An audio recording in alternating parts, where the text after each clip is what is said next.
বিরতির পর স্বাগত। রোহিত শর্মার নেতৃত্বে ভারত চ্যাম্পিয়ন্স ট্রফি জিতেই বদলে গেল সুর। কারণ কংগ্রেস নেত্রী খেলেন ডিগবাজি। একেবারে মোটা আনফিট রোহিত হঠাৎই হয়ে উঠলেন শামা মোহাম্মদের অভিনন্দনের পাত্র, যা নিয়ে সোশ্যাল মিডিয়ায় আবারও কিন্তু সমালোচনার মুখে পড়েছেন এই কংগ্রেস নেত্রী। আর সে বিষয়ে বিস্তারিত জানবো। টেলিফোন লাইনে এই মুহূর্তে যুক্ত হয়ে গেছে প্রতিনিধি সুমন্ত ব্যানার্জি। সুমন্ত, অধিনায়ক রোহিতকে হ্যাটস অফ কংগ্রেস নেত্রী শামা মোহাম্মদের, একেবারে তিনি ডিগবাজি খেলেন, কি বলবে এই বিষয়টা নিয়ে? নিশ্চিতভাবে ঠিক বলেছো, একদম ডিগবাজি খাওয়া একেই হয়তো বলে। মানে যে শামা মোহাম্মদ বুঝতে পেরেছিলেন যে কতটা তিনি সমালোচনার পাত্রী হয়ে দাঁড়িয়েছিলেন।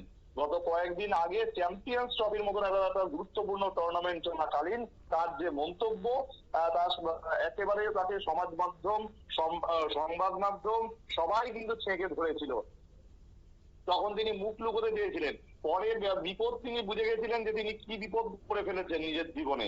তার জন্য তিনি বলেছিলেন যে তিনি শুধুমাত্র তার ফিটনেস নিয়ে বলেছেন। ফিটনেস নিয়ে বলতে গিয়ে তাকে তিনি হয়তো ভুলে গেছেন বা হয়তো তিনি চোখে দেখতে পাননি যে রোহিত শর্মা যদি ফিট না হতেন তাহলে হয়তো এই ধরনের পারফরমেন্স গুলো করতে পারতেন না। রোহিত শর্মা হয়তো কোনো একটা ক্রিকেটার বা কোনো একজন স্পোর্টসম্যান, তার জীবনে কিন্তু একটা খারাপ সময় আসতেই পারে, কিন্তু তাই বলে আমি কাউকে এরকম ভাবে আনফিট বলে দেবো। আজকে শুধুমাত্র শামা মোহাম্মদ নন, তার সঙ্গে সঙ্গে তৃণমূল সাংসদ সৌগত রায় এবং আরো অনেকে হু জয়েন্ট দিস পার্টি যারা রোহিত শর্মাকে সমালোচনা করেছিলেন, সেই শামা মোহাম্মদ একেবারে এক প্যান্ডেলে লিখলেন যে hats off to Rohit Sharma এবং অনবদ্য পারফরমেন্স ৭৬ রান তিনি করেছেন সেটাও মেনশন করেছেন শামা মোহাম্মদ এবং এটাও মেনে নিয়েছেন যে রোহিত শর্মার ওই নকটাই কিন্তু আলটিমেটলি জয়ের দিকে রাস্তাটা মসৃণ করে দিয়েছিল। শামা মোহাম্মদকে আজকের দিনে সবাই মিলে আক্রমণ করছেন। আজকে যদি তুমি যে কোনো সোশ্যাল মিডিয়ায় নজর রাখো, সেখানে কিন্তু এই শামা মোহাম্মদের পোস্টের পর সকলে তাকে একেবারে কমেন্ট করেছেন। সেখানে বলেছেন যে হঠাৎ করে তার পাল্টে যাওয়া, হয়তো তার চোখে না, যদি আজকে ভারত চ্যাম্পিয়ন না হতো তাহলে হয়তো তিনি আজকে রোহিত শর্মার বিরুদ্ধে আরো বিষোদ্গার করতেন, তখন হয়তো বাকি রাজনীতিবিদরাও হয়তো জুড়ে যেতেন। কিন্তু আজকে রোহিত শর্মা দেখিয়ে দিয়েছেন যে তিনি এখনো কিন্তু এই ফরম্যাটের যোগ্য। তার কারণেই বা হয়তো রোহিত শর্মা গতকাল যে প্রেস কনফারেন্সটা করেছিলেন, একেবারে শেষ লাইন বলে এটা বলেই চেয়ার ছেড়ে উঠতে গেছিলেন যে আমি এই ফরম্যাট ছেড়ে কোথাও যাচ্ছি না।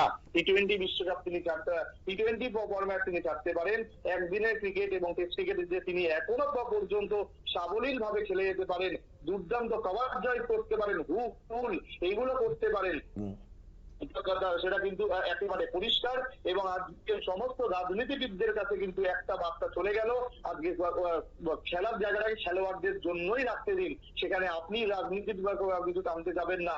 আজকে হয়তো তিনি একজন সাধারণ মানুষ হিসেবে হয়তো কোনো ভারতকে ভালোবেসে কমেন্ট করতে গেছিলেন, কিন্তু মনে রাখতে হবে রোহিত শর্মার রেকর্ড, মনে রাখতে হবে রোহিত শর্মার পারফরমেন্স, মনে রাখতে হবে ইংল্যান্ড সিরিজে এই চ্যাম্পিয়ন্স ট্রফি শুরু হওয়ার আগে ইংল্যান্ড সিরিজে তিনি সেঞ্চুরি হাঁকিয়েছিলেন। মনে রাখতে হবে এই চ্যাম্পিয়ন্স ট্রফিতে কিন্তু একের পর এক দুর্দান্ত শট খেলেছিলেন। মনে রাখতে হবে গৌতম গম্ভীরের সঙ্গে তার যতই আনবান থাকুক না কেন, সেই গৌতম গম্ভীরও কিন্তু স্বীকার করে নিয়েছিলেন যে রোহিত শর্মার ইম্প্যাক্ট, রোহিত শর্মা বিরাট কোহলি কি লেভেলের প্লেয়ার, সুতরাং সেইখানে যে কারোর কথা মানায় না বা বাইরের কারোর, সেটা কিন্তু একেবারে বুঝিয়ে দিয়েছিলেন। ওই যারা কথা আছে না, ট্রেসপাসার্স উইল বি প্রসিকিউটেড, হয়তো আজকে এই এই শামা মোহাম্মদের জন্য হয়তো এই কথাটা বেশ ভালো করেই কাটে যে ট্রেসপাসার্স উইল বি প্রসিকিউটেড। এইভাবেই তাদেরকে যোগ্য জবাব দিতে হয়, যাকে বলা যায় যে একটা বাউন্ডারির বাইরে ছক্কা হাঁকিয়ে দিয়েছেন রোহিত শর্মা। একেবারে শামা মোহাম্মদের এই যে আক্রমণ ছিল তার যোগ্য জবাব আজকে রোহিত শর্মা দিয়েছেন। তার জন্যই শামা মোহাম্মদ আজকে স্বীকার করতে বাধ্য হলেন যে হ্যাঁ, আমি এখনো আনফিট নয়, আমি মোটা নই। সেটা সেই কথাগুলোর উত্তরটা তিনি তার ব্যাটিং এর মাধ্যমে দিলেন, তিনি তার পারফরমেন্স এর মাধ্যমে দিলেন এবং গতকাল তিনি বা রোহিত শর্মা যখন একটা ক্যাচ জব করেছিলেন, সেই ক্যাচটা ভীষণ কঠিন ছিল, কিন্তু নিন্দুকেরা নিন্দুকদের মতোই কথা বলতে থাকবেন। সেই সময় হয়তো অনেকেই শামা মোহাম্মদের কথা মনে করেছিলেন, অনেকেই হয়তো বলতে শুরু করেছিলেন যে রোহিত শর্মার হয়তো আনফিট, তার জন্যই হয়তো তিনি ক্যাচটা ধরতে পারলেন না, কিন্তু আদতে সেটা নয়। ক্যাচটা কতটা কঠিন ছিল সেটা প্রাক্তন ক্রিকেটাররা বারবার বলেছেন কমেন্ট্রি করতে গিয়ে। সুতরাং এত সহজ নয় ক্রিকেট খেলাটা, যার যেটা কাজ তার সেটা কাজটাই মানায়। আজকে ওই একটা 3 ইডিয়টস বলে সিনেমা হয়েছিল, যেখানে একটা বিখ্যাত ডায়লগ ছিল যে যদি সচিন তেন্ডুলকারের বাবা এসে তাকে বলতেন যে তিনি আজকে লতা মঙ্গেশকরের মতন গান গাইতে, তিনি যেমন পারতেন না, ঠিক সেরকম ভাবেই আজকে আজকে যাদের রাজনীতি করার কাজ তারা রাজনীতি করুক, যারা ক্রিকেট বোঝেন না তাদের ক্রিকেট নিয়ে কোনো কথা বলার প্রয়োজন নেই। এবং আরো একটা জিনিস প্রমাণিত হয়ে গেছে যে ক্রিকেটটা সবার বা ক্রিকেট শুধু নয়, সব ব্যাপারে সবার জ্ঞান ভালো মানায় না। আজকে যে বিষয়ে যার জ্ঞান রয়েছে সেই বিষয়ে কথা বলাটা প্রযোজ্য। সুতরাং আজকে সৌগত রায় বলুক, শামা মোহাম্মদ বলুক বা অন্য রাজনীতিবিদ বলুক, তাদের কথায় কি যায়?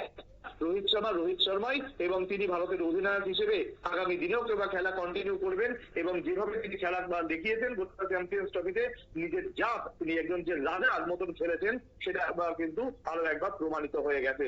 অধিনায়ক রচিত ইনিংস আগামী দিনে আমরা আরো দেখবো, সেদিকে কিন্তু আমরা তাকিয়ে থাকবো। অঙ্কিতা, ধন্যবাদ। অর্থাৎ এই যে কংগ্রেস নেত্রীর বক্তব্য, সেই বক্তব্যকে নিয়ে কিন্তু রীতিমতো তাকে ট্রোল হতে হয়েছিল, কিন্তু গতকাল যখন এই রোহিত শর্মার হাত ধরেই চ্যাম্পিয়ন্স ট্রফি ভারতে এসেছে, তারপর কিন্তু আবারও কটাক্ষের শিকার হতে হয়েছে এই কংগ্রেস নেত্রীকে। যদিও তিনি একেবারে ডিগবাজি খেলেন, তিনি বললেন রোহিত শর্মা ভালো খেলেছেন এবং তিনি ভারতীয় টিমকে অভিনন্দন জানিয়েছেন। অর্থাৎ সেই কথা একেবারেই যে উল্টে দিলেন গতকাল রাতেই, তা কিন্তু সোশ্যাল মিডিয়ার এই পোস্ট দ্বারা স্পষ্ট। নিয়ে নিচ্ছে ছোট্ট একটি বিজ্ঞাপন বিরতি, সঙ্গে থাকুন।